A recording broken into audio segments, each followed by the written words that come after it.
Good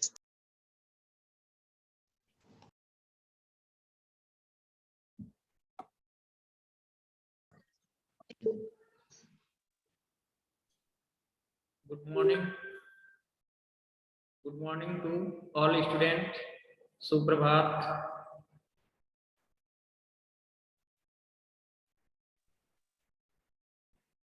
आवाज मेरी आ रही है? Yes sir. Yes sir. Yes sir. Yes sir. सबको सुप्रभात। चलिए, पिछले दिनों हम आपको अभ्यास पढ़ाए थे, जो लास्ट पार्ट था वो तो पूरा हो गया था। आज हम लोग अभ्यास एक नो सर।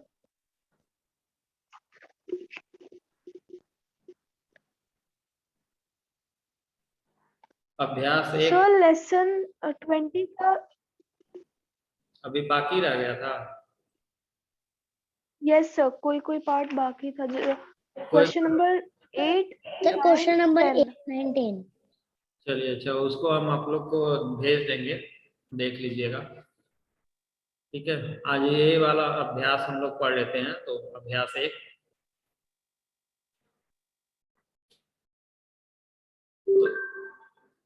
तो अभ्यास एक में हम लोग पढ़ेंगे, जो पाठ का नाम आप लोग देख रहे हैं, अभ्यास का नाम है। पाठ तो है 12 मासा, और अभ्यास में देखिए ऊपर दिया है संयुक्त व्यंजन एवं उच्चारण। संयुक्त व्यंजन एवं सर उच्चारण। कौन सा पेज नंबर, कौन सा? देखिए स्क्रीन पे दिख रहा है आपको, स्क्रीन पे आपको कुछ दिख यस रहा है? सर। हाँ, तो स्क्रीन पे देखिए 12 मासा है, अभ्यास एक। इसमें पढ़ना क्या है? संयुक्त व्यंजन और पढ़ना है उच्चारण। उच्चारण। उच्चारण, संयुक्त व्यंजन और एवं उच्चारण।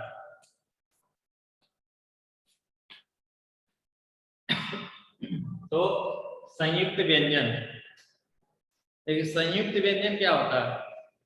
जिसमें एक, जैसा कि यहाँ लिख रहे हैं, ये संयुक्त जो लिखा है ये स्वयं अपने आप में संयुक्त है। ये संयुक्त जो लिखा है ना, ये संयुक्त व्यंजन है। संयुक्त व्यंजन में जो वर्ण होता है, एक वर्ण स्वर रहित होता है। संयुक्त व्यंजन जो होगा वो क्या होगा? पहला व्यंजन स्वर रहित होगा। ठीक है, यानी उसमें स्वर नहीं रहेगा। पहले व्यंजन में स्वर नहीं रहेगा और उसके बाद स्वर सहित होगा। ठीक है, एक स्वर रहित होगा, उसके बाद वाला वर्ण क्या होगा? स्वर सहित होगा। ठीक है, स्वर सहित होगा, तो होगा संयुक्त व्यंजन। जैसे इसमें देख रहे हैं संयुक्त लिखा है ना, ये देखिए यहाँ देखिए हाफ, यस सर। आधा क है, इसमें स्वर नहीं है। ठीक है, इसमें स्वर नहीं है, और जस्ट उसके बाद त में तो अ मिला हुआ है, त में अ मिला हुआ है, तो ये संयुक्त व्यंजन है। ठीक है, तो ये स्वर है, इसलिए ये संयुक्त व्यंजन ही है। ठीक है, जैसा संयुक्त व्यंजन लिखा हुआ है, ये भी देखिए आपका संयुक्त है। यानी एक पहला स्वर स्वर रहित है और दूसरा वर्ण, पहला वर्ण स्वर रहित हो, दूसरा वर्ण स्वर सहित हो। ठीक है, तो वो होता है संयुक्त व्यंजन। तो क्या होता है? संयुक्त व्यंजन। जैसा कि आपके पाठ में भी यही चीज दिया हुआ है। संयुक्त व्यंजन क्या होते हैं? और उच्चारण, उच्चारण का मतलब जो वर्ण हम बोलते हैं, जो वर्ण बोलते हैं वह आपके मुख से कहाँ से वह स्वर या वर्ण उच्चरित होता है, आपकी जिह्वा कहाँ स्पर्श करती है, वो आपके मुख ध्वनि से जो आवाज आती है वो उच्चारण होता है ना। अ बोलेंगे, आ बोलेंगे, क ख ग, ये सब मुंह के अंदर आपके जिह्वा जहाँ स्पर्श करती है, तो उसी आधार से आवाजें बाहर आती है। मुख से आवाजें बाहर आती है, वही उच्चारण है। ठीक है, तो इसमें आप देख रहे हैं जैसा आपके पाठ में दिया हुआ है कि चैत महीने का प्यारा, खट्टी मीठी सी धूप है, छुट्टी हुई मदरसों की, सावन की शोभा न्यारी, भैया क्वार महीने में यह जीवन त्योहार है। अब देखिए यहाँ प्यारा, प्यारा शब्द लिखा है ना, तो प्यारा शब्द जो लिखा है, प्यारा शब्द में आप देख रहे हैं प्यारा, दिख रहा है ब्लैक बोर्ड पर प्यारा। Yes sir. अब देखिए प्यारा में देखिए पहला वर्ण देखिए स्वर रहित है कि स्वर है? पहले वर्ण में, पहले वर्ण में स्वर नहीं है ना प्यारा में। ठीक है, तो जिसमें देखिए इसमें जो है क्या है, ये जो है इसमें स्वर नहीं है, आधा प है। तो इसमें स्वर पहला स्वर रहित हो, उसके बाद स्वर सहित हो। इसमें देखिए प्यारा, या में स्वर है, तो ये कौन सा व्यंजन होगा? इसको हम कौन सा व्यंजन बोलेंगे? संयुक्त। यस, संयुक्त व्यंजन। जब पहला आप देखिएगा, पहला वर्ण स्वर रहित है और उसके बाद स्वर सहित है, तो यह होगा संयुक्त व्यंजन। ठीक है, जैसा और देखिए खट्टी मीठी, देखिए लिखा है खट्टी मीठी ना, खट मीठी लिखा है, खट मीठी, खट मिट्टी। देखिए यहाँ पर देखिए ये हलंत दे दिए हैं, तो हलंत का मतलब क्या है? जो तिरछी रेखा हलंत है, इसका मतलब इसमें स्वर नहीं है, इसमें से स्वर निकल गया है। ठीक है, ये अर्ध, ये हाफ व्यंजन है। ठीक है, ये स्वर रहित है, इसके बाद देखिए इसमें स्वर है, तो ये भी संयुक्त व्यंजन है। और यहाँ भी देखिए इसमें भी हाफ, ये हाफ वर्ण हो गया है, आधा वर्ण। ठीक है, तो यहाँ इसके बाद पूरा स्वर भी आपको दिखाई दे रहा है, तो ये भी संयुक्त व्यंजन है। ठीक है, अच्छा एक बात और मैं बताता हूँ, इस वैसे ही देखिए क्या है, खट्टी मीठी हो गया, और है छुट्टी, छुट्टी हो गया ना, छुट्टी है, और ये आपकी हो गया त्योहार, क्वार है, त्योहार है। ठीक है, अच्छा एक चीज और आता है जिससे देख करके कंफ्यूजन सा होता है, एक चीज और है, एक होता है द्वित्व, द्वित्व व्यंजन। ये तो आपने देखा संयुक्त व्यंजन, एक द्वित्व व्यंजन होता है ना, द्वित्व, द्वित्व व्यंजन। द्वित्व व्यंजन में क्या होता है? देखिए लगता है कि संयुक्त व्यंजन और द्वित्व व्यंजन एक ही जैसा है, लेकिन एक जैसा नहीं होता है। द्वित्व में क्या होता है कि इसमें आपके दो वर्ण लगातार दिखाई देते हैं। जैसे आपको लिखना हुआ क्या, सत्ता, सत्ता लिखना हुआ, ठीक है, तो सत्ता में देखिए क है, फिर क है ना, तो इसमें एक ही वर्ण, एक ही जाति के जो वर्ण है वो आपको दो बार दिखाई देंगे, तो ऐसे वर्ण को हम लोग क्या कहेंगे? द्वित्व व्यंजन। ठीक है, यानी एक त, फिर उसी के बाद पूरा त, एक ट, उसी के बाद पूरा ट, तो इसको हम लोग द्वित्व व्यंजन बोलते हैं। ठीक है, ये कौन सा व्यंजन है? द्वित्व व्यंजन। और संयुक्त व्यंजन में क्या होता है? संयुक्त व्यंजन में एक हाफ रहेगा, उसके बाद दूसरा कोई वर्ण आता है। ठीक है, एक हाफ रहेगा, उसके बाद दूसरा वर्ण आता है। और द्वित्व में दो व्यंजन एक ही जाति के जो वर्ण है वो एक लगातार ही आएंगे, जैसे त है, क है ना, समझ में आया?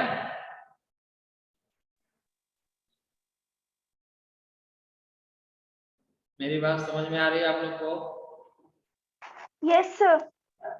Yes sir. जब संयुक्त रहेगा ना, तो उसमें देखिए संयुक्त में क्या होता है, एक हाफ है तो उसके बाद दो दूसरा वर्ण आएगा। और द्वित्व में एक ही व्यंजन 2 बार लगातार आता है, तो इसको भी समझते रहिएगा। द्वित्व जब आए तो जान जाइएगा जब एक ही व्यंजन लगातार हो सकता है ना। और बताइए द्वित्व व्यंजन और क्या हो सकता है, कोई द्वित्व व्यंजन आप बताइए। द्वित्व व्यंजन, पत्ता, पत्ता भी लिख सकते हैं। पत्ता लिखेंगे तो क्या होगा, पत्ता लिख लीजिए, पत्ता, ये भी क्या है, द्वित्व व्यंजन है। ठीक है, तो एक संयुक्त व्यंजन होता है और एक द्वित्व व्यंजन होता है। तो द्वित्व में जो एक ही जाति के दोनों वर्ण लगातार आएंगे वो द्वित्व हो जाएगा। द्वित्व का मतलब 2, देखिए एक एक दोनों आ गए ना।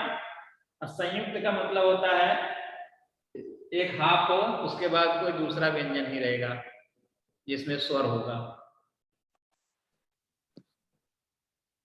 तो इसको भी याद रखिएगा। कभी कभी बच्चे सोचते हैं कि संयुक्त व्यंजन ही द्वित्व व्यंजन है, तो वहां आप गलती कर जाओगे।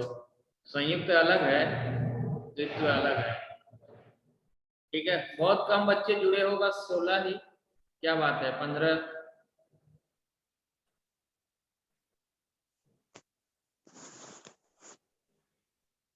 चलिए हम लोग आगे चलते हैं, पाठ में आगे बढ़ते हैं। और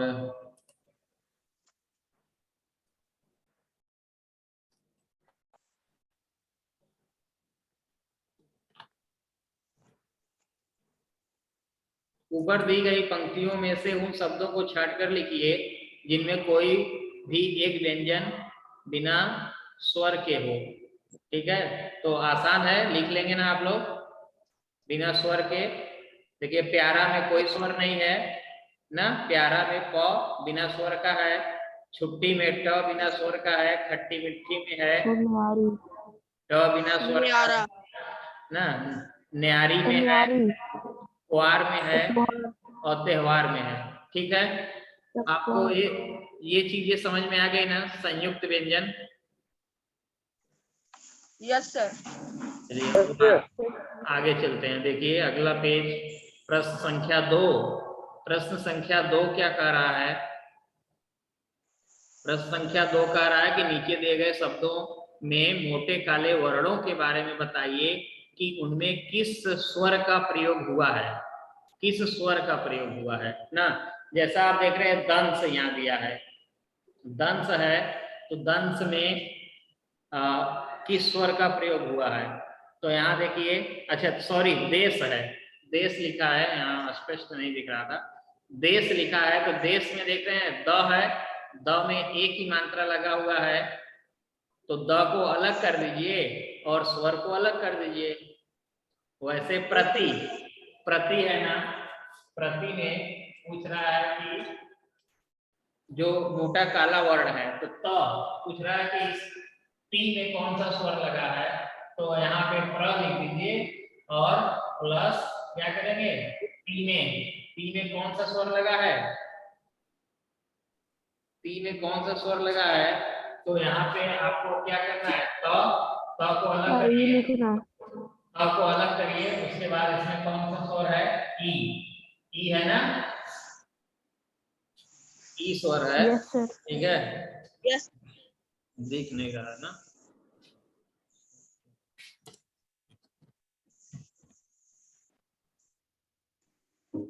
और मैं इधर लिख देता हूँ, इधर लिखूंगा तो दिखेगा। जैसे इसने कहा कि प्रति है, तो प्रति में ये टी में पूछा है कि इस टी में कौन सा स्वर होगा, तो टी में स्वर होगा, त को अलग करिए। ठीक है, त को जब अलग कर देंगे आप तो ई, ठीक है, ई ह्रस्व ई, छोटी ई, इसमें मात्रा कौन सा लगा है, छोटी ई की, ह्रस्व। ठीक है, तो ये वाला समझ में सबको आ गया, सारे मात्राएं। Yes sir. यस ऐसे ही देखिए बोलो में ब में ओ, ब प्लस ओ कर देंगे, नाते ते में त प्लस ए कर देंगे। ठीक है, सब में हलंत दे के लिखिएगा, क्योंकि जब इसमें से स्वर को आप अलग करोगे ना, तो हो जाएगा प्लस ए हो जाएगा। तो ऐसे सब में अलग अलग करके लिखिएगा। जुल में ज प्लस उ करेंगे ना, ह्रस्व उ। आगे चले, ये समझ में आ गया? Yes sir. Yes, sir. प्रश्न संख्या 3 देखिए, प्रश्न संख्या 3, नीचे दिए गए शब्दों को बोल बोलकर पढ़िए। तो ये तो आप लोग आराम से पढ़ लेंगे। नया, न्याय, Yes, sir. अमल, अम्ल, क्या, काया, समान, सम्मान, सवार, स्वाद। ठीक है, यहाँ देखिए एक परिभाषा दिया है। परिभाषा एक दिया है कि जब दो या दो से अधिक व्यंजनों का संयोग होता है तो उसे संयुक्त व्यंजन कहते हैं ना। दो या दो से अधिक व्यंजनों का संयोग, संयोग माने साथ। संयुक्त व्यंजन में पहले व्यंजन में स्वर नहीं होता है, जैसा मैंने आपको बताया था, पहले में स्वर नहीं होगा और दूसरे व्यंजन में स्वर होता है। ठीक है, तीन व्यंजनों के संयोग में पहले दो व्यंजनों में स्वर नहीं होता और तीसरे व्यंजन में स्वर होता है ना। तीन व्यंजनों का जैसे संयोग होगा तो उस पहले वाले में पहले दूसरे में स्वर नहीं होगा। देखिए जैसे उज्ज्वल लिखा है, उज्ज्वल, उज्ज्वल लिखिए, ठीक है, उज्ज्वल,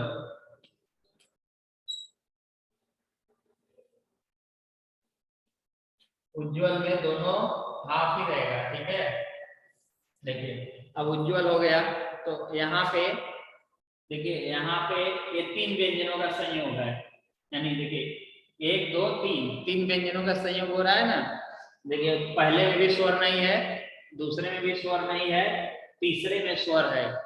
तो जब दो व्यंजनों का संयोग होता है तो पहला दूसरा में भी स्वर नहीं होता है, तीसरे में स्वर होता है। तो उज्ज्वल, तो ये कैसा व्यंजन है?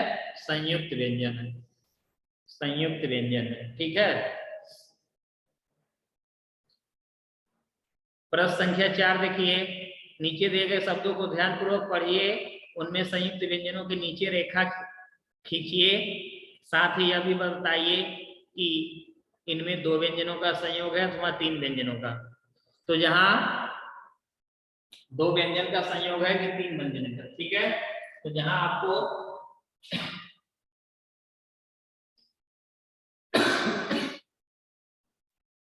इसमें देखिए तीन व्यंजन है, तीसरा से मिला है ना, तो तीन व्यंजन। और जहां आपको दिखाई देगा क्या, जैसे उन्हें, उन्हें देख रहे हैं, अब देखिए ये न स्वर रहित है और उसके बाद ये स्वर सहित है, तो उन्हें ये संयुक्त व्यंजन है। और एक कितने व्यंजन से मिले हैं? 1 2, तो यहाँ क्या लिखेंगे? दो व्यंजनों का संयोग। ठीक है, दो व्यंजनों का संयोग।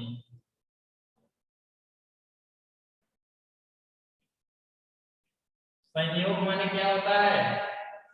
संयोग माने साथ, संयोग माने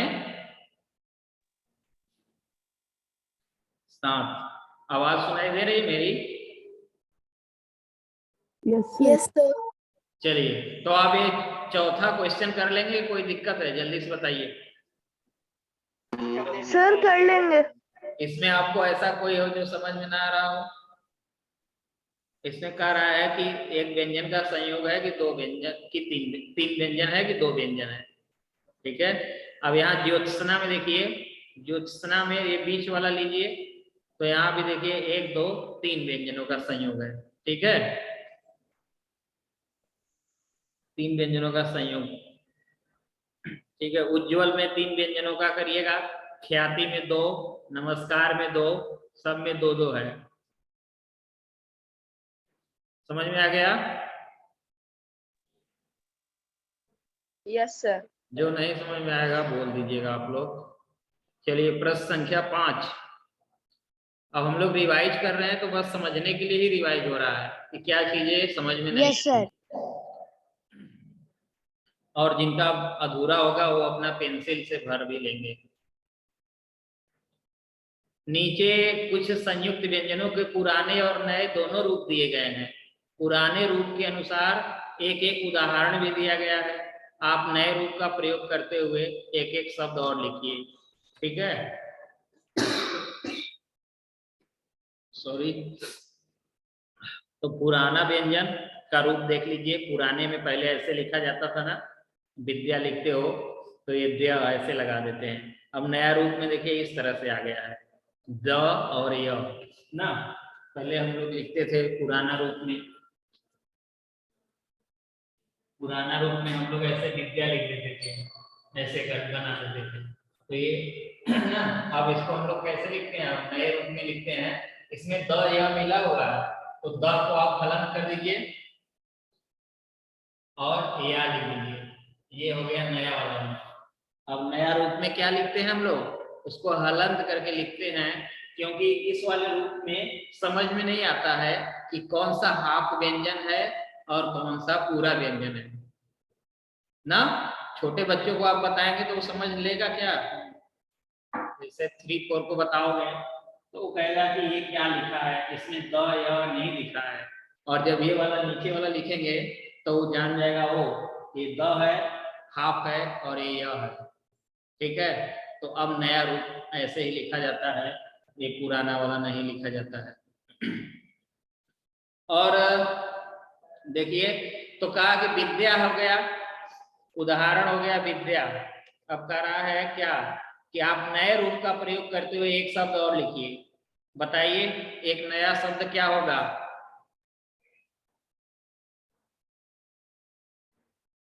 किसी बच्चे को मालूम है विद्या, तो एक विद्या हो गया, तो विद्या से अब दूसरा क्या शब्द बनाएंगे।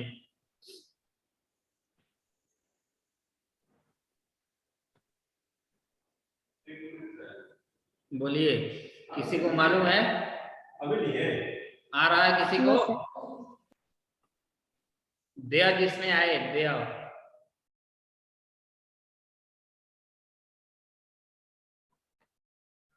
नहीं मालूम,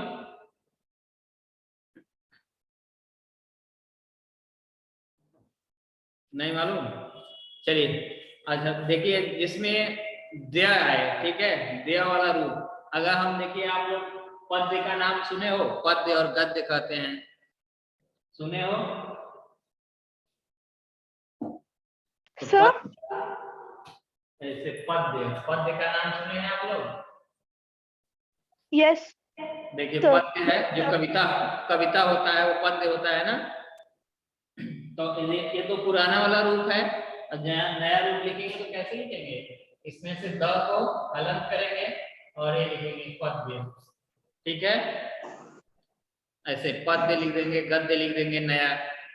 तो कह रहा है कि ये विद्या जैसे लिखा हुआ है उसमें द य लगा है, वैसे द और य लगा के आप नया वाला लिखना है।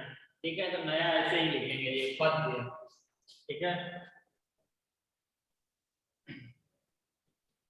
समझ में आ गया। Yes sir. हाँ, तो पद्य गद्य इस तरह से और भी जो शब्द बनेगा आप बना सकते हैं। अब देखिए, ये दो, दो ऐसे लिखा जाता था, लेकिन नया कैसे लिखा जाता है, द में हलंत लगा करके वह लिखेंगे दो। तो देखिए द्वार है, अब द्वार लिखा है तो अब कह रहा है कि आधा द और वह मिला करके नया शब्द बताइए, जिसमें द आए, हाफ वह आए। एक नया शब्द आप बनाइए जल्दी से।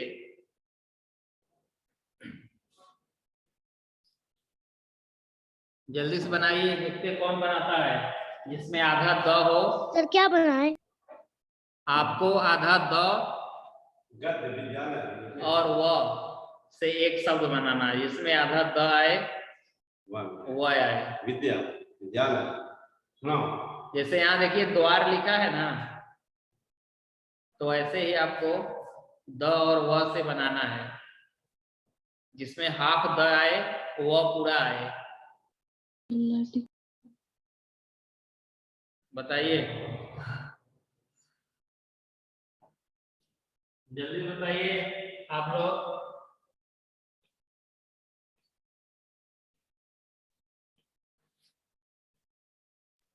सर द्वंद्व।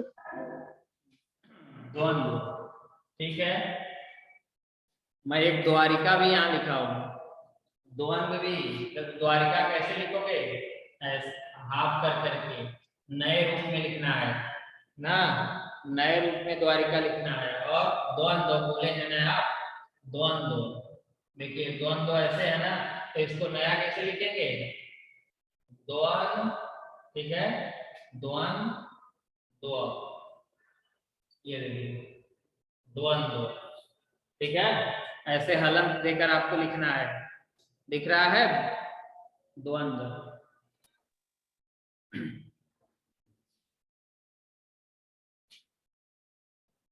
चलिए, ऐसे आपको एक एक शब्द बनाना है, बना लोगे ना? Yes sir. आगे चलते हैं हम लोग। शुद्ध का एक बना लीजिएगा, ठीक है। शुद्ध से बुद्ध भी बना लोगे, शुद्ध से बुद्ध, ऐसे बुद्ध बन जाएगा, ठीक है। मिट्टी का क्या बनाओगे? मिट्टी से जिसमें ट आए, खट्टी बना लीजिएगा, खट्टा। खट्टा कर दीजिएगा, खट्टी कर दीजिएगा ना। ऐसे अलग करके आपको लिखना है, मिला के नहीं लिखना है, अलग हलंत करके। नया रूप, पुराना रूप दिया है, नया आपको लिखना है। पत्ता दिया है तो पत्ता का क्या बनाओगे? सत्ता, नया रूप सत्ता बना लीजिएगा ना। पत्ता है तो सत्ता कर लीजिएगा। उद्देश्य, उद्देश्य का क्या बनाओगे? नया रूप उद्देश्य का, उद्देश्य का सोद्देश्य कर लीजिए, सोद्देश्य, ठीक है। ये नहीं, दूसरा बनाते हैं हम लोग।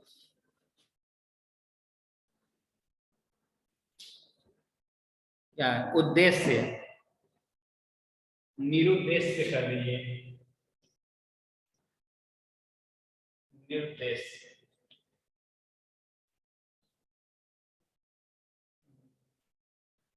ऐसे भी बना सकते हैं, उद्देश्य। सर रद्द। क्या क्या बोले हैं आप? उद्देश्य का क्या दूसरा शब्द बना सकते हैं? उद्देश्य से जिसमें आधा द हो, श हो। निरुद्देश्य कर लीजिएगा, ठीक है। सर रद्य। द्रव्य, नो सर। ठीक है। इस तरह से आप बना लीजिएगा, नया शब्द भी मिल जाएगा, खोजेंगे तो और भी मिलेगा। चलिए आगे चलते हैं हम लोग। प्रश्न संख्या 6 देखिए, नीचे दिए गए शब्दों को उदाहरण के अनुसार बोलकर लिखिए। ये तो सिर्फ बोलकर लिखना है, ठीक है।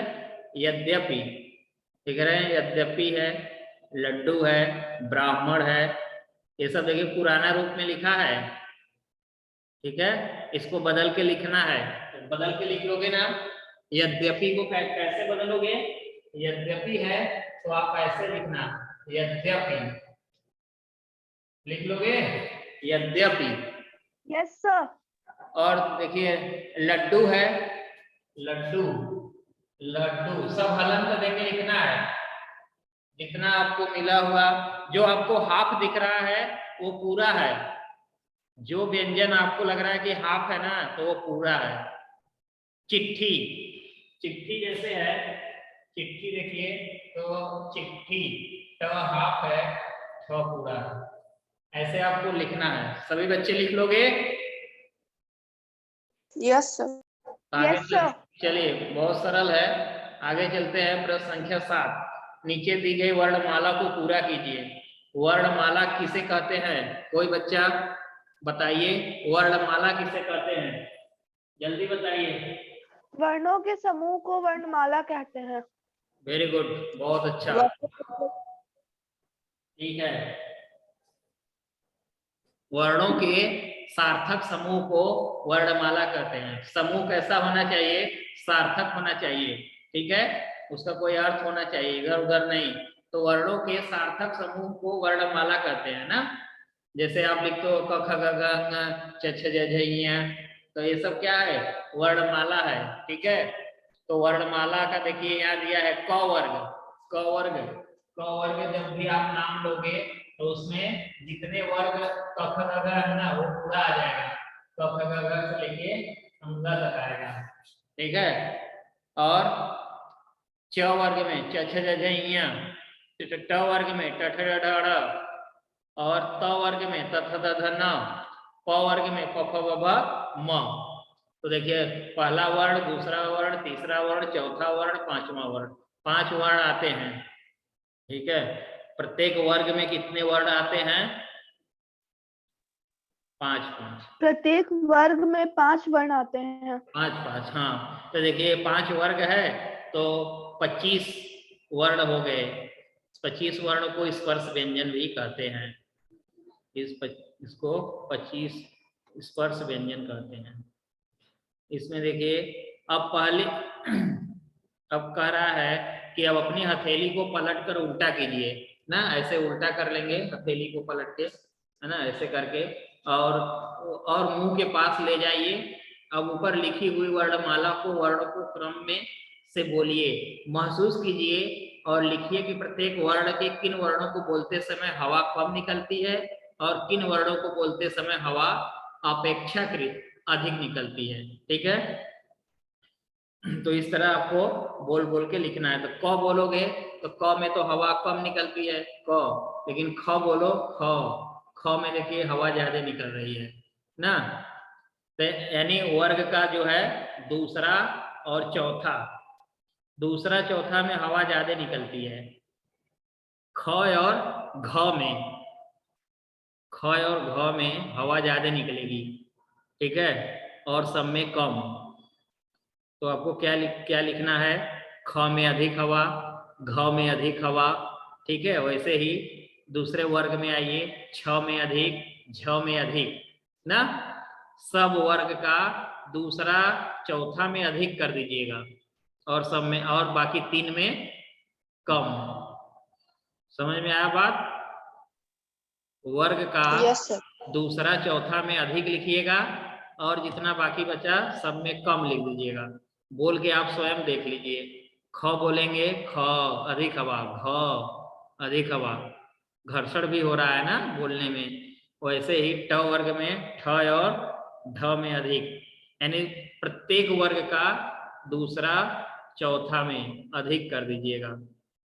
ठीक है, लिख लोगे? Yes sir. ठीक है, दूसरा चौथा में अधिक, बाकी सब में कम कर दीजिएगा।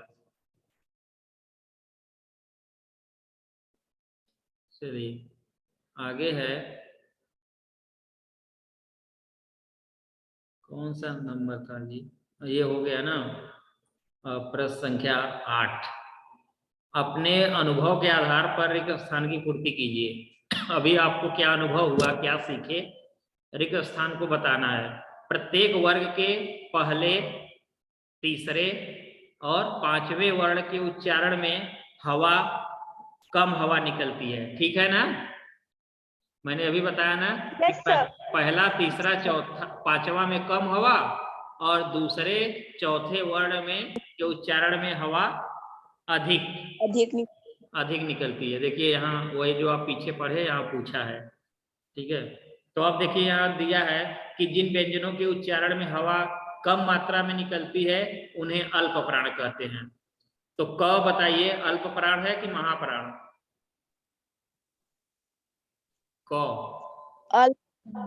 अल्प प्राण, बिल्कुल सही, क्योंकि उसमें हवा कम निकल रही है तो अल्प प्राण हो जाएगा, यानी कम हवा तो अल्प प्राण व्यंजन कहते हैं। और जिन व्यंजनों के उच्चारण में यानी बोलते समय हवा अधिक मात्रा में निकलती है उन्हें महाप्राण कहते हैं। ठीक है, अधिक हवा व्यंजन जो होगा वो महाप्राण होगा। तो ख बताइए, महाप्राण की अल्प प्राण? महाप्राण। तो आप समझ लीजिए, दूसरा चौथा महाप्राण और बाकी क्या होगा, अल्प प्राण। समझे? देखिए अब कह रहा है कि अच्छा, पहला वर्ण, अच्छा में कह रहा है जो च है पहला वर्ण, तो यहाँ पूछ रहा है कि इसमें कह रहा है कि अल्प प्राण है, और दूसरा क्या है, छ है तो महाप्राण है। ऐसे आपको मक्खन में बताना है, जो क है वो पहला वर्ण क्या होगा, क, सर क्या? अल्प प्राण। अल्प प्राण। यहाँ लिखना, यहाँ आप लिखिएगा पहला वर्ण, यहाँ लिखिएगा अल्प प्राण। अब यहाँ लिखिएगा दूसरा Yes, वर्ण, sir. दूसरा वर्ण ख है, यहाँ क्या लिखेंगे, यस सर, फिर लिखेंगे महाप्राण। क्योंकि ख महाप्राण है, दूसरा है तो महाप्राण है। ऐसे मच्छर में च पहला वर्ण क्या हो जाएगा, अल्प प्राण। अल्प प्राण। अल्प प्राण। और ये छ दूसरा है तो महाप्राण। महाप्राण। महाप्राण। ठीक है, ऐसे चिट्ठी